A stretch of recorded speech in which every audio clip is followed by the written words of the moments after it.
La elección de los consejeros de participación ciudadana abre la discusión sobre la legitimidad de este organismo y se plantea una reforma constitucional profunda.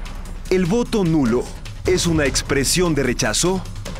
Faltan 4 semanas para las elecciones y de repente el país entró en angustias por el futuro del Consejo de Participación Ciudadana. El argumento central es que la maquinita para fabricar autoritarismos estaría intacta y que a ella podrían llegar nuevamente operarios correístas. Es un temor justificable cuando no hay nada más democrático que el voto popular. En el programa de hoy veremos si los 43 candidatos a comandar este organismo garantizarán respeto y transparencia, o si el voto nulo en verdad puede marcar el inicio de una reforma constitucional que borre de la historia al quinto poder. ¿Qué es lo políticamente correcto? Enseguida se lo contamos.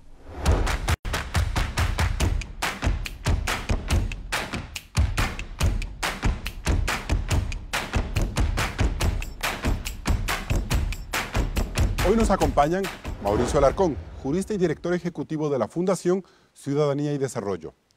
José Hernández, periodista y escritor, dirige el portal digital Cuatro Pelagatos. Y Fausto Camacho, ex integrante del Consejo Nacional Electoral de Transición entre 2008 y 2011, experto electoral. Bienvenidos a un nuevo programa de Políticamente Correcto de Coavisa, que a partir de este domingo se retransmite en Quito por Radio Sucesos 101.7 FM. Hoy vamos a hablar del próximo Consejo de Participación Ciudadana y Control Social, cuya elección este 24 de marzo genera controversia no solo por el enorme poder que tendrán en sus manos, sino porque muy poco sabemos de su pasado y sus actuales alianzas políticas. Claudia Roura, ¿cuál es el panorama? Carlos, son 43 candidatos que buscarán uno de los 7 cupos principales y 7 suplentes de esta entidad del quinto poder. 28 son hombres, 11 mujeres y 4 representantes de pueblos indígenas, montubios y afroecuatorianos. Estarán en funciones por 4 años. 24 residen en la sierra, en las provincias de Pichincha, Imbabura, Chimborazo y Loja. 18 en la costa, Guayas, Manabí, Esmeraldas y El Oro. Y una candidata en Estados Unidos. Según la ley vigente, todos los candidatos deben tener título universitario. Hay 18 que tienen maestría y 2 cuentan con un PhD. Y aunque no deben pertenecer a un partido político, sus vinculaciones no están claras. Al menos 6 de estos candidatos han tenido el respaldo del expresidente Rafael Correa y sus bases a través de redes sociales. Graciela Mora, Victoria de Sintonio, Carlos Espinosa, Juan Javier Dávalos, Olindo Nastacuaz y Walter Gómez. 7 más trabajaron en el sector público en los últimos 12 años. María Rosa Chalá, Gina Aguilar, Mónica Moreira, María Fernanda Rivadeneira, Ivette Estupiñán, Bernardo Cañizares y Karina Ponce. El correísmo no es la única fuerza con la que varios de los candidatos se relacionan, ¿verdad? Así es, Carlos. Hablamos de Fausto Lupera del Partido Sociedad Patriótica, Edwin Ortiz, exministro de Lucio Gutiérrez, Pablo Ponce, exconcejal de Quito por la Izquierda Democrática, y varios críticos al correísmo como el médico Carlos Figueroa, el jurista Hernán Ulloa y el exconsejero David Rosero. Todos los candidatos, por ley, no pueden hacer proselitismo político. El CNE es el encargado de su promoción. A cada uno se destinó $93,000, es decir, 4,5 millones en total. Por lo que el nivel de conocimiento en la ciudadanía es muy bajo. ¿Y qué temas quedan pendientes en el Consejo de Participación Ciudadana? El Consejo Transitorio, presidido por Julio César Trujillo, tuvo facultades extraordinarias, por lo que destituyó a 29 autoridades y ha nombrado a otras 22. Hasta mayo espera concluir los concursos como el del fiscal general y el defensor del pueblo, entre otros. Mientras que el cambio en la Contraloría tomará tiempo, pues requiere de una reforma constitucional. En todo caso, hay un debate alrededor de las facultades del nuevo Consejo, como echar abajo las designaciones del transitorio para volver a nombrar nuevas autoridades. Carlos, empiezas el debate. Gracias, Claudia, por el reporte. Mauricio Alarcón, ¿usted cree que en realidad se esconden demasiados peligros en el Consejo de Participación Ciudadana? Carlos, definitivamente hay una situación de riesgo respecto del Consejo de Participación Ciudadana y así se lo advirtió oportunamente en cara al referendo que se llevó a cabo hace un año, en febrero del año 2018. Es ahí donde los ciudadanos decidieron que se elija a los miembros del Consejo de Participación Ciudadana por votación popular, dentro de un anexo que condensaba absolutamente todo. Ahí 63% votó positivamente por esta opción y se advirtió además, una vez que la Asamblea entró a desarrollar la reforma a la Ley Orgánica del Consejo de Participación Ciudadana, que se estaba adoptando el mismo modelo vigente actualmente en Bolivia para la elección de jueces y magistrados de altos tribunales. Cabe resaltar este tema. En el último proceso electoral de Bolivia, en el año 2017, más del 70% de los ciudadanos votaron nulo. Esto no trajo ninguna consecuencia ni ningún efecto jurídico respecto de la elección y actualmente están en funciones magistrados, por ejemplo, de un tribunal constitucional que han llegado con 32.000 votos. ¿Y cuál es la preocupación entonces? ¿En qué se encierra esa preocupación? ¿De que entren correístas? No, yo creo que no debemos nosotros enfocarnos en únicamente una ideología ahí está política. El centro de la crítica. Y creo que ahí ustedes han hecho un buen trabajo al mencionar que hay otras organizaciones políticas que también están detrás de ciertos candidatos. En ese sentido, si los ciudadanos efectivamente quieren un consejo ciudadano que en realidad les represente, esta no es, en definitiva, la forma adecuada de elegirlos. Pasando, por supuesto, por algunos aspectos que ya también se están debatiendo, que es la eliminación misma del Consejo de Participación. José Hernández, ¿por qué en cambio ustedes desde el Cuatro Pelagatos sí ponen las alertas sobre una correización del Consejo de Participación Ciudadana? No ¿Ese es el riesgo? No forzosamente, Carlos. Nosotros no hemos puesto ese acento. Lo que hemos dicho es que ese consejo ya probó para qué fue creado. Fue creado para concentrar poder, fue creado para generar al Poder Ejecutivo la facultad de impunidad, de falta de fiscalización, porque concentra la elección de todas las autoridades. Entonces nosotros hemos dicho que ese consejo que fue criticado, desde Montecristi lo criticamos, que después lo hemos criticado con el presidente Correa. Durante 10 años. Y que después le advertimos también, en nuestros escritos advertimos al presidente Moreno que ese consejo debía desaparecer. Evidentemente que en este momento estamos absolutamente ante el hecho ya consumado de que está llamada la elección. Por eso hemos llamado a votar nulo. Ahora, pero José, lo que sí hemos visto es que a través de redes sociales y de muchos espacios se están incluso cruzando una serie de tablitas en las que dice estos son correístas y estos no. Y como que reducen el problema a que Correa se va a tomar el Consejo de Participación Ciudadana porque tiene 6 o 7 personas en las cuales ellos han retuiteado a favor. Eso es un error, me parece, de pensar que cuando se mira al país en sus instituciones las tenemos que mirar a través de las personas. Me parece que el Consejo como tal prueba que no está hecho para una democracia, es un diseño que no calza en una democracia por la forma, por las funciones que concentra. ¿Pero por qué debatimos este momento cuando ya hay una elección a puertas sobre este tema y no más bien esperamos a que la reforma se dé en el futuro? Porque como que confunde a la ciudadanía. Tenemos que votar por los consejeros y plantear un voto nulo, plantear la deslegitimación de ese espacio me parece que es contraproducente. La pregunta que se cabría ahí es, ¿cómo vamos a hacer para que ese poder, después de que esté elegido y que vaya quien vaya, gana quien gana, gane quien gana? Eso, ¿cómo vamos a hacer para que estos representantes que fueron elegidos por el pueblo se les pueda decir que no son legítimos y que se les va a quitar de ese cargo? Ese es el problema. O sea, estamos ante un error del presidente de la República. Pero que ahora ya no es el momento quizás de hablar del error. Pues, no, lo hemos hablado todo el tiempo, nosotros seguimos siendo coherentes. O sea, nosotros lo que hemos dicho, siempre hemos dicho que ese consejo no funciona en una democracia. En este momento lo que podemos decir es que gane quien gane, lo que podemos es, a través del voto nulo, decirle a la gente, deslegitime ese poder, deslegitime, es un voto de opinión, no tiene absolutamente una consecuencia jurídica. De ese tema vamos a hablar luego. Pero Fausto Camacho, entonces, ¿fue un error haber creado el mecanismo de la consulta de febrero? Mauricio ya tiene algunas ideas frente a eso. Mire, el tema es hay un hecho cierto. El Consejo está en la Constitución.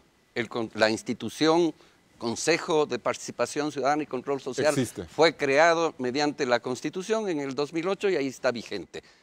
Y aquí hago un paréntesis. Independientemente de la existencia o no de ese consejo, ¿no es cierto?, el correísmo bien pudo poner exactamente las mismas personas que puso el Consejo de Participación Ciudadana a través de la Asamblea o del Congreso.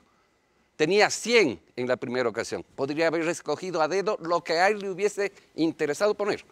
Y en el siguiente Parlamento exactamente igual. Tenía mayoría suficiente para poner contralor, Usted superintendentes, dice que etcétera. sin el Consejo de Participación Sí. del Correísmo hubiera podido poner Igual a Poli, hubiese, a Carlos pero Vaca por supuesto Mancheno que sí, pero por y supuesto a que sí. Yalc. Y con legitimidad, entre comillas, de origen. ¿Por qué? Porque nace de la soberanía que tiene la Asamblea. Entonces, es un modelo, un concepto de autoritarismo expresado en el Consejo de Participación Ciudadana, con lo cual no estoy reivindicando ese diseño, simplemente estoy trasladándonos a la coyuntura de ese entonces, que hubiese significado, Carlos, exactamente las mismas personas, si es que esa era la voluntad de Correa. Es más, Correa en la consulta del 2011, en su borrador de preguntas, puso la eliminación de ese consejo porque a él no le interesaba esa mediación, a él le interesaba el ejercicio pleno de ese poder omnímodo. ¿Y las elecciones de marzo van a mantener esa concentración de poder? Pero por supuesto, si no es concentración de poder, es poder de esa institución en la medida en que esa institución esté al servicio de aquello. De alguien. Claro, de alguien. Y objetivamente, los miembros del Consejo de Participación Ciudadana en el pasado estaban al servicio de Correa.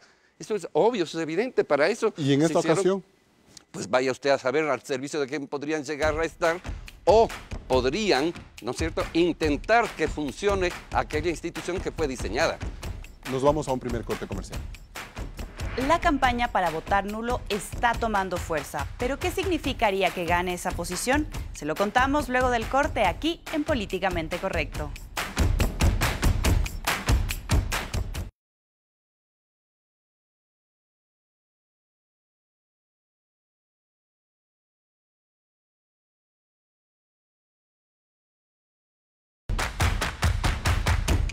Ante la preocupación por cómo se conformará el próximo Consejo de Participación Ciudadana, hay sectores que impulsan la idea del voto nulo.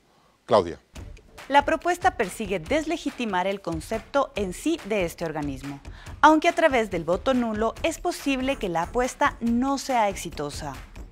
El Código de la Democracia, en el artículo 147, numeral 3, señala que una elección podrá ser invalidada cuando los votos nulos superen a la totalidad de candidatos o candidatas en una circunscripción determinada. Es decir, que si hipotéticamente los 43 candidatos al Consejo de Participación reciben en conjunto unos 5 millones de votos, los nulos tendrán que superar al menos esos 5 millones y un voto más. ¿Y eso es difícil de lograr? Por supuesto, Carlos. En dos elecciones presidenciales y legislativas ocurridas entre 1978 y 2017, vemos que la tendencia del voto nulo en el país ronda el 9.4%. Y solo entre el 2002 y 2006, durante las elecciones donde triunfaron Lucio Gutiérrez y Rafael Correa, este porcentaje subió al 13%. Por lo que sería muy difícil suponer que en esta elección el voto nulo vaya a quintuplicarse como para superar estos datos estadísticos y también históricos. Carlos, continúas. José Hernández, ¿por qué insistir en la tesis del voto nulo si más bien es difícil que ésta se imponga sobre los demás candidatos? Nosotros no estamos haciendo el cálculo de cómo se invalida la elección, porque eso nosotros somos gente de opinión, estamos preconizando un voto de opinión. Porque de otra forma, Carlos, ¿cómo se deslegitima ese poder? Es un voto ético, más bien. Es un voto político y ético, por supuesto. Uno, castigo a un poder que ya probó lo que es capaz de hacer, para qué fue creado. Y dos, castigo también digamos, a una imposibilidad que nosotros tenemos de cambiar. Pero, José, de cambiar en este país hay presidentes de la elección. República que han pasado la segunda vuelta con el 20% de la votación. Pedir un voto nulo significaría que a lo mejor se deslegitime más el candidato, sí, pero igual va a llegar. Ah, no, por supuesto, por supuesto. Entonces, ¿dónde está el efecto del voto nulo? El efecto está en que podamos, los ciudadanos, pesar para que el volumen de votos con los cuales esas personas que ya están en elecciones, eso no se puede parar, ya están citadas las elecciones, Y nosotros no escogimos los candidatos. Y van a ganar. Y van a ganar, de todas maneras van a ganar. Alguien va a ganar, algunos van a ganar, 7 van a estar ahí. Bueno, ¿cuál es la posibilidad de mandar el mensaje de que ese poder es ilegítimo? Porque ese poder ya probó que sirvió para que el poder de Correa sea impune y sea inmune, y que además pueda concentrar poder y generar corrupción en el país. ¿Cómo lo podemos hacer? O sea, un voto nulo en cierta forma puede expresar lo que dicen encuestadoras como Cedatos, que el 54% de los ciudadanos no quiere tener ese quinto poder. ¿Podría ser una opción? Puede ser, o sea, nosotros estamos preconizando, como tú dijiste, un voto político en el sentido de la política pública, no el sentido partidista, y 2, un voto ético, por supuesto. ¿Cuál es la manera como los ciudadanos podemos también pensar en decir que ese poder debe salir del diseño institucional del Ecuador? Bien, Mauricio Alarcón, pero entonces el voto nulo sí puede tener una trascendencia jurídica o no. Jurídica es sumamente difícil, incluso más allá de las cifras que acaban de presentar a la teleaudiencia. Hay que tener en cuenta la forma en la que está redactado el numeral 3 del artículo 147 del Código de la Democracia y recordar que para esta elección en específico el ciudadano tiene 7 votos cuando va a votar por las personas y un voto nulo. Es decir, ni siquiera estamos hablando de un 50-50 más 1. Estamos hablando de algo estadísticamente mucho más grande, porque quiere decir que de los millones, que no es un universo de 14 millones de votos, sino un universo de 98 millones de votos, porque cada ciudadano tiene 7 votos, tiene que el voto nulo sacar más de la suma de los que obtienen los candidatos. O sea, el número de papeletas nunca va a ser comparable con el número de fracciones de voto. Y ahí, Carlos, estás topando Se enreda más la gente con esa estás topando tú un punto fundamental.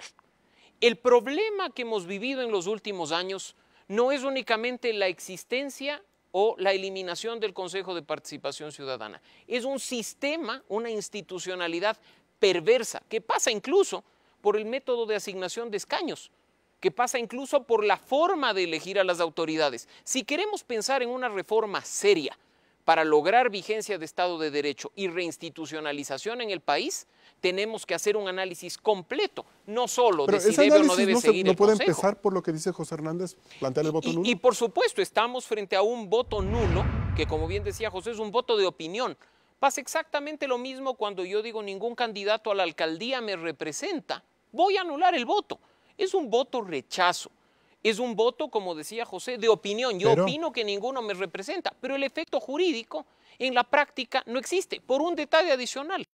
En el hipotético caso de que ganen los votos nulos, no quiere decir siquiera que esos candidatos quedan anulados para cualquier proceso electoral posterior, sino que el CNE debe convocar 10 días después a un nuevo proceso electoral con las mismas personas. Con las mismas personas, o sea, no se podrían cambiar ni siquiera candidatos. No se puede cambiar absolutamente nada. Ahí nos damos cuenta que hay, de nuevo, dentro de este sistema perverso que construyó el correísmo durante 10 años, mucho que ver también con el Código de la Democracia y lo que está ahí establecido. Ahora, Fausto, ¿no hubiera sido mucho más fácil o más transparente que para evitarnos todas estas suspicacias, al menos estos candidatos tengan una identidad política? Porque ese también es el problema. O sea, a más de que está deslegitimado el Consejo de Participación, no sabemos quién va a llegar, porque no tienen promoción, no se les conoce, y encima de todo no pueden ser políticos, entre comillas. Lo absurdo es el mecanismo escogido para la selección de esas personas.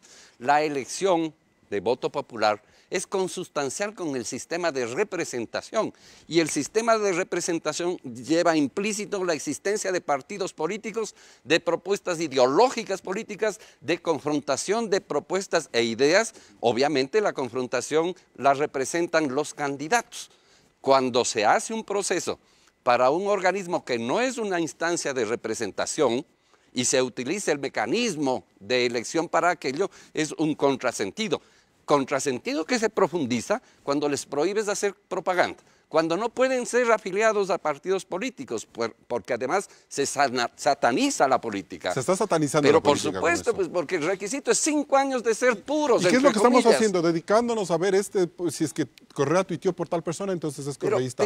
O este señor le combatió a Correa, entonces ¿debe estar o no debe estar? Pero además hay una norma ahí complicadísima. Dice que si es que un tercero hace propaganda por un candidato, puede ser anulada la candidatura.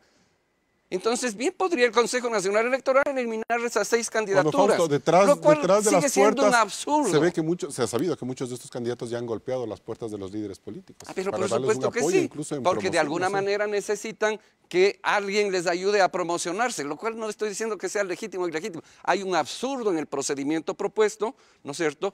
Y efectivamente, si de la ciudadanización, del ejercicio de la nominación de autoridades se trataba, hipotéticamente esa era la razón de ser, para despolitizar la designación de autoridades de control, bien podría haberse pensado en otro tipo de mecanismos donde, habiendo la participación ciudadana, exista también la participación de la Asamblea, del Poder Legislativo, para que efectivamente combine los dos elementos de la participación y la representación. Pero el camino escogido es realmente una cosa de locos y que no nos va a dar resultados, pero yo creo que en ese proceso hay que votar, y hay que votar positivamente para que llegue alguien, porque ese alguien va a estar un mes, 2 meses, un año, 2 años. Nos vamos a un siguiente corte comercial. Recuerde que puede seguir este debate en nuestras redes sociales oficiales y también puede escucharnos en Radio Sucesos 101.7 FM. Regresamos enseguida.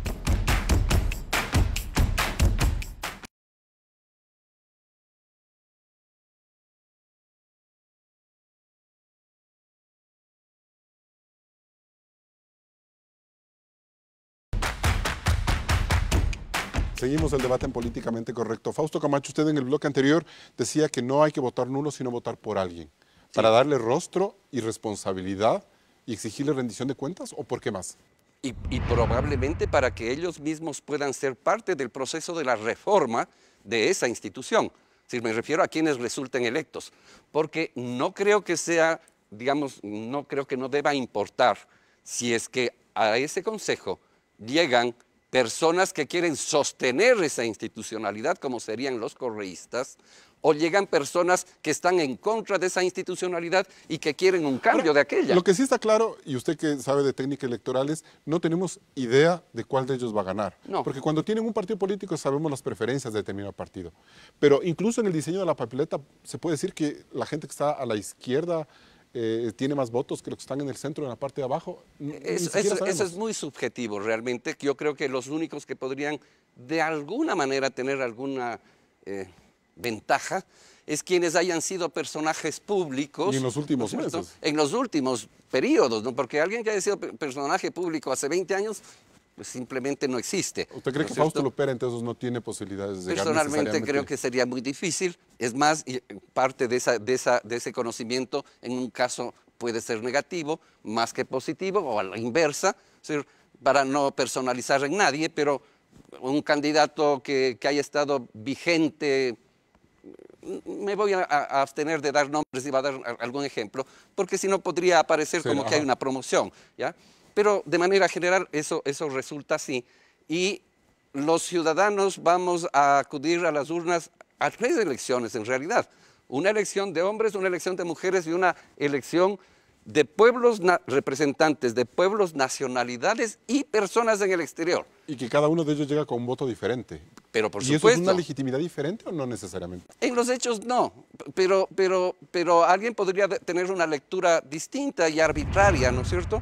Ahora, en medio de un diseño de esta naturaleza tan absurdo, porque insisto que es absurdo, sin embargo, a pesar de esa condición de absurdo de los procedimientos propuestos, es necesario que los ciudadanos enfrentemos esa realidad, porque esa realidad significa, si es que hay personas que llegan, hombres y mujeres, ¿no es cierto?, a representarnos en ese organismo con el número de votos que sea.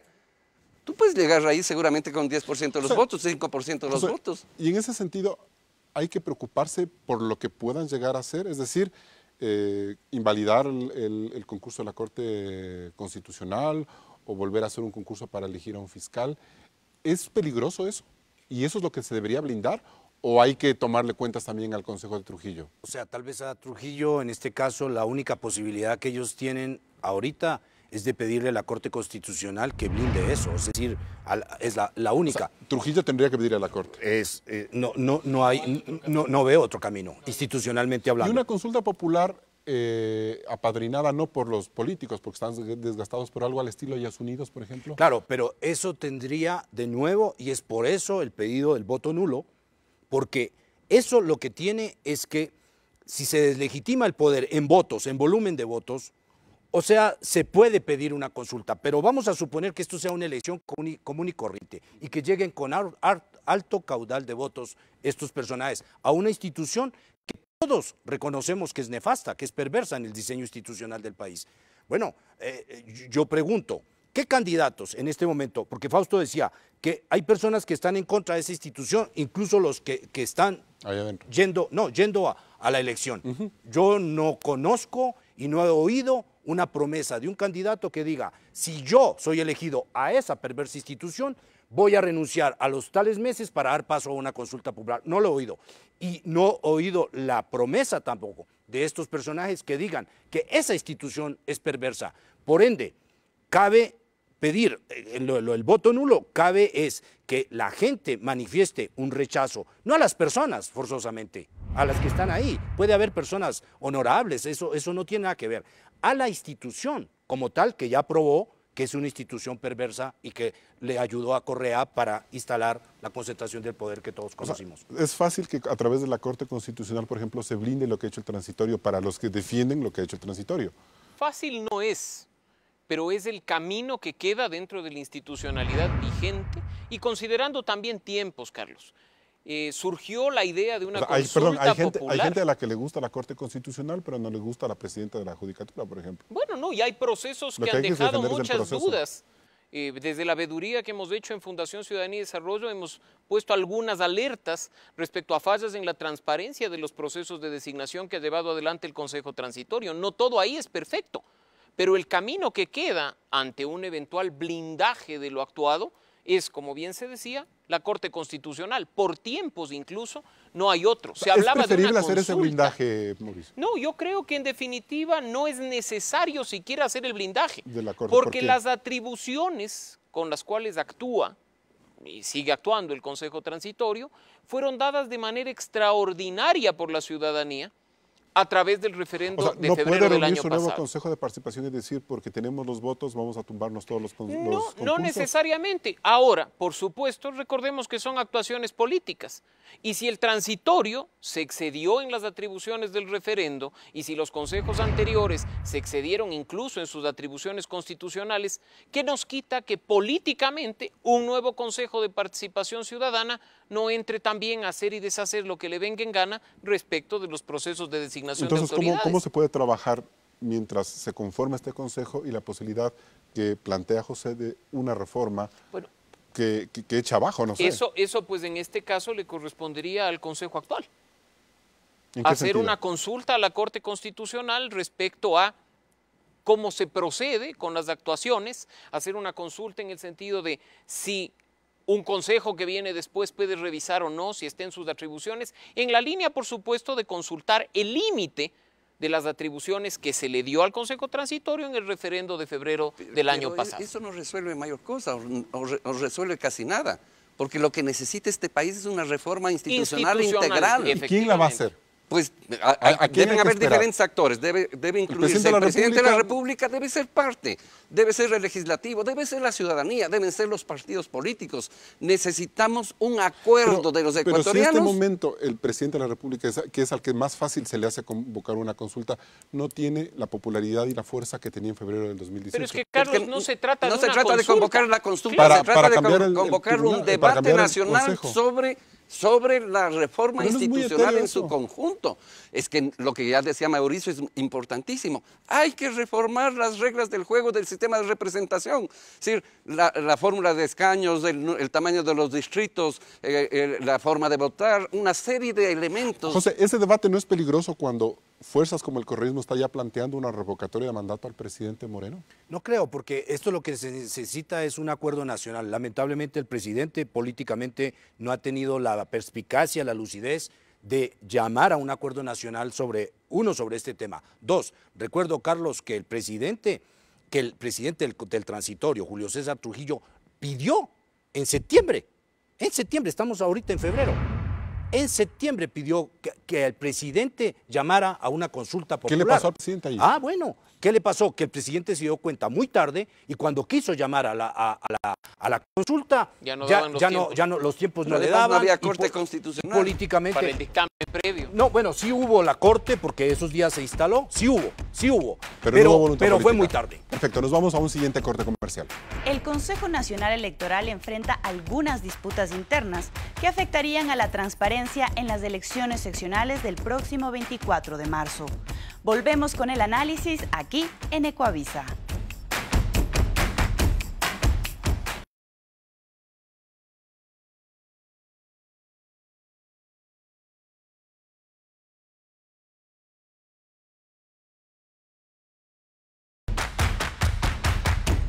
A medida que avanza la campaña para elegir alcaldes, prefectos, concejales, juntas parroquiales y al nuevo Consejo de Participación, vemos que la verdadera disputa política está en el Consejo Nacional Electoral. Hay una clara mayoría conformada por la presidenta Diana Tamaín de Pachacutic y los consejeros Estela Acero de Alianza País y José Cabrera del Partido Social Cristiano. En el otro bando está el vicepresidente Enrique Pita de Creo y Luis Verde Soto, quien representa a los sectores sociales. Los dos aseguran que la falta de pluralismo en el CNE pondrá en riesgo el proceso electoral del 24 de marzo, por la forma en la que lo organizó el CNE transitorio, que dará lugar a un alto número de reconteo de actas, y que hay provincias donde las delegaciones electorales están comandadas por un único partido político, lo que podría afectar a la transparencia de todo el escrutinio. Mauricio Alarcón, ¿y de veras también hay que preocuparse por cómo se está llevando la organización del CNE? Pero porque por más allá supuesto. de las pugnas y las mayorías, eso creo que es lógico. El problema es que haya problemas de reconteos finales. No, y nuevamente estamos frente a lo que ya se ha venido diciendo. La institucionalidad perversa que actualmente está vigente en el país. O sea, le vamos a echar la culpa A al nosotros correísmo otra nos vez. dicen, no, a nosotros nos dicen que todo lo pasado fue nefasto, fue malo. Yo me sentiría más tranquilo, Carlos, con un Consejo Nacional Electoral integrado por 7 miembros de las 7 fuerzas políticas más votadas, a que aparezca alguien reivindicándose el tema de los movimientos sociales, pero que en realidad representa un interés político específico y que lo estamos viendo en acción. Además, distintos actores políticos plegando a un solo frente y a un solo actor en este país. Yo creo ¿Quién que es ese solo actor? bueno, ha habido denuncias en estos días respecto al control total que habría por parte del Partido Social Cristiano, y hay que decir las cosas por su nombre. Los hechos que han tenido lugar en el Tribunal Provincial del Oro están con clarísimas acusaciones hasta de llamadas telefónicas para presiones. Hubo antecedentes en otras delegaciones provinciales. Eso afecta a la transparencia. Ustedes acaban de mencionar el control que podría haber en ciertas delegaciones provinciales de un único partido político. Eso es parte de estos experimentos a los que estamos sujetos cada cierto tiempo. Ahora vino el transitorio, cambió las reglas del juego para el CNE, dijo hagamos un mix, movimientos sociales, partidos políticos. Por ahí el señor Trujillo, en un arranque de sinceridad, en una rueda de prensa, dijo, irán los partidos políticos más votados y son este y los resultados están a la vista. Si no son claras las reglas de juego y si no vamos hacia una seria reinstitucionalización del país, estos son los resultados. Fausto Camacho, ¿y es verdad que hay un problema de desorganización operativa más allá de estos problemas políticos que se van a exacerbar el 24 de marzo? La razón de ser de los retrasos operativos y de los procedimientos es esa presencia de intereses políticos de pretender cooptar, y efectivamente lo han conseguido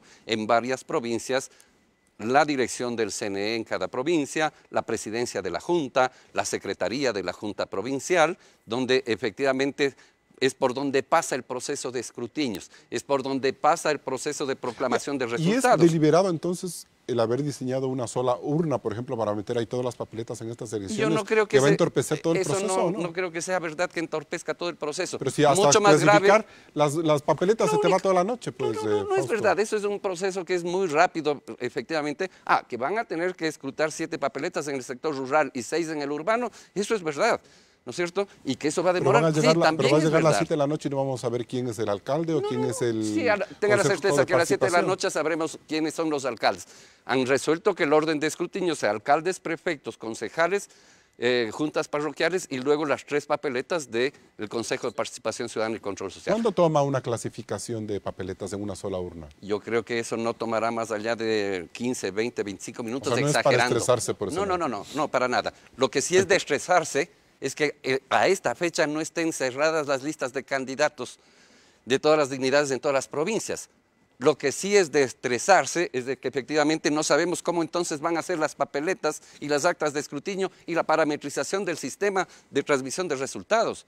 Lo que sí es de estresarse es que en esta semana han cambiado nuevamente directores y presidentes de juntas. ¿Y la culpa es de la mayoría de Atamaíto o de la minoría de Pita y de quienes Soto? toman las decisiones? Pues la presidenta es la responsable en general de todo el proceso. Ella es la responsable administrativa. Ella es la que nombra a todo el equipo de Pozo como su equipo de asistencia en su despacho. Ella es la que nombra a los asesores, ella es la que nombra a los directores. Me refiero a los de aquí, del CNE. Porque lo único que nombra el Pleno son los vocales de las juntas en las provincias y los directores. Y en esa conformación es la mayoría la que ha nombrado. Pues. Pero 10 años... La prensa, la opinión pública, la sociedad se pasó cuestionando el esquema de partido único en el CNE para volver a un sistema similar en donde también, como dice Mauricio Alarcón, puede haber los intereses de un partido único como el social cristiano. Lo cual prueba que no aprendimos mucho y que las élites del país no aprenden prácticamente nada.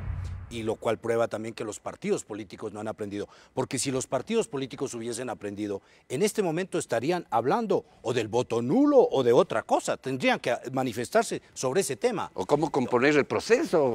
O tendríamos ya partidos que también estarían Perdónenme, hablando. estuviéramos viendo cómo se disputan los candidatos una alcaldía, todos se repliegan, no hacen debates y el problema se da en el CNE. Ahí está la política. Bueno, pero eso prueba que no aprendimos. Y yo decía, lo de los partidos, termino la idea, lo de los partidos, Carlos, ¿por qué? Porque si todos reconocimos y los líderes políticos reconocieron que ese era un poder nefasto, perverso, bueno, habría ahorita la sospecha de decir que muchos están esperando a ver cómo les va a sus apadrinados para ver si le pueden meter la mano al consejo y de esa manera entonces decir ya todo está bien porque yo como sí soy bueno, yo sí lo voy a hacer bien.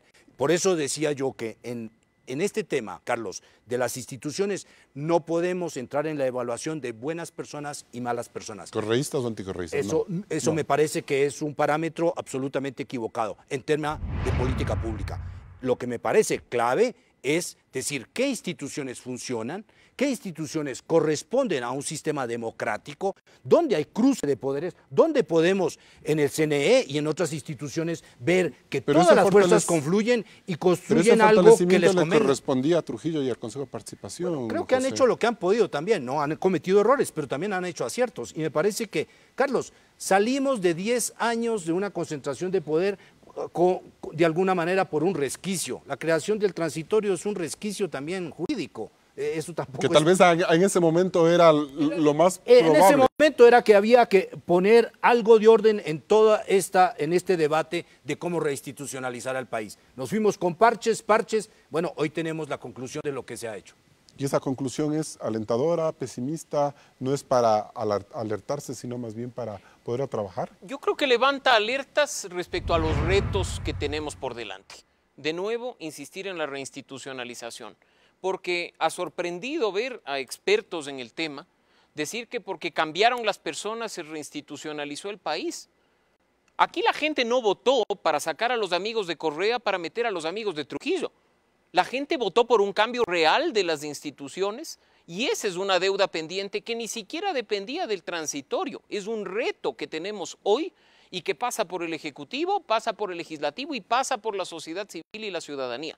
Tenemos que empezar a pensar cómo ese sistema que nos rige actualmente debe ser rediseñado en su totalidad, no como decía José, parche por aquí, parche por acá, para poner en práctica el Estado de Derecho. Cuando estamos ya en la segunda parte ya de en un este proceso momento, político Carlos, de Moreno, nunca es tarde. Desgastado, cuando hay una asamblea que no tiene los votos ni para aprobar leyes, pero no para podemos una nosotros, Carlos, calado. pensar en una reforma o en una reinstitucionalización en función de la popularidad del presidente o de la bajísima popularidad de la Asamblea Nacional.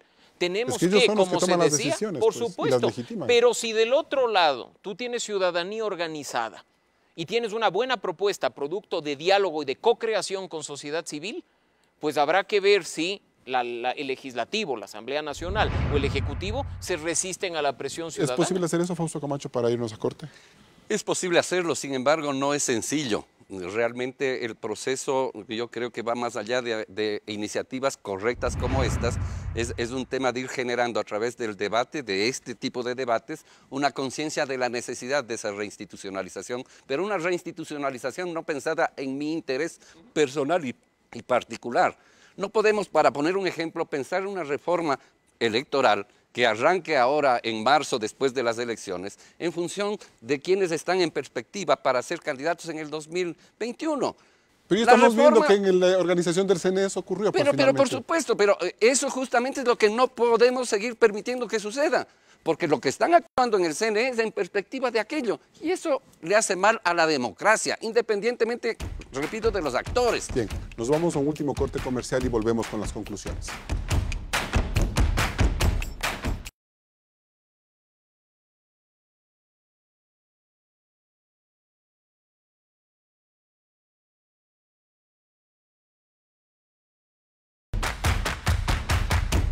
Entramos en etapa de conclusiones. Fausto Camacho, ¿estas elecciones fortalecerán al próximo Consejo de Participación Ciudadana?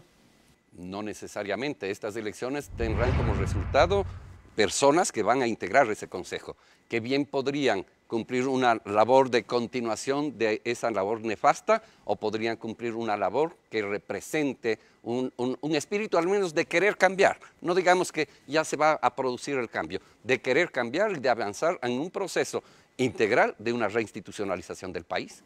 José Hernández, ¿qué es lo políticamente correcto? Me parece que lo políticamente correcto, Carlos, es que los ciudadanos también tomen parte activa, no solamente yendo a escoger unos y otros, sino pensando cómo este poder que fue perverso durante Correa no va a cambiar porque ahí van a ir buenas personas. Me parece que pensar en las instituciones, pensar en cambiar el diseño institucional tiene que ver con la participación de los ciudadanos para que en el país no salgamos de Correa y pasemos donde Nebot o pasemos donde otro político que se está cargando con todas las instituciones. Mauricio Alarcón. En definitiva, estamos viviendo la consecuencia de un sistema perverso de institucionalidad y de cooptación de poderes.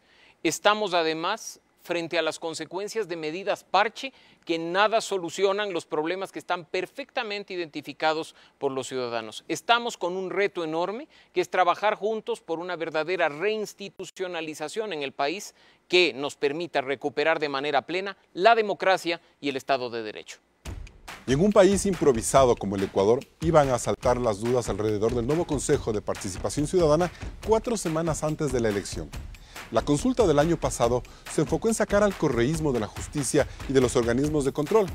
Y ahora que no tenemos la absoluta certeza de si la transición de Julio César Trujillo logró ese cometido, aparece la preocupación porque el nuevo Consejo se articule otra vez en función de algún poder hegemónico. ¿Qué hacer al respecto? Deslegitimar esta elección a través del voto nulo es una opción más ética que práctica. Lo otro es esperar a que el nuevo Consejo de Participación demuestre vocación patriótica, cuando lo de fondo es ensayar una nueva arquitectura constitucional que prescinda del quinto poder. Y el presidente Moreno ya no tiene fuerza política para reformarlo vía consulta popular. Hasta el próximo programa. Así cerramos Políticamente Correcto. Nos vemos el próximo domingo con más análisis de la coyuntura nacional. Siga con la señal de Coavisa. Enseguida, el reprise de Visión 360.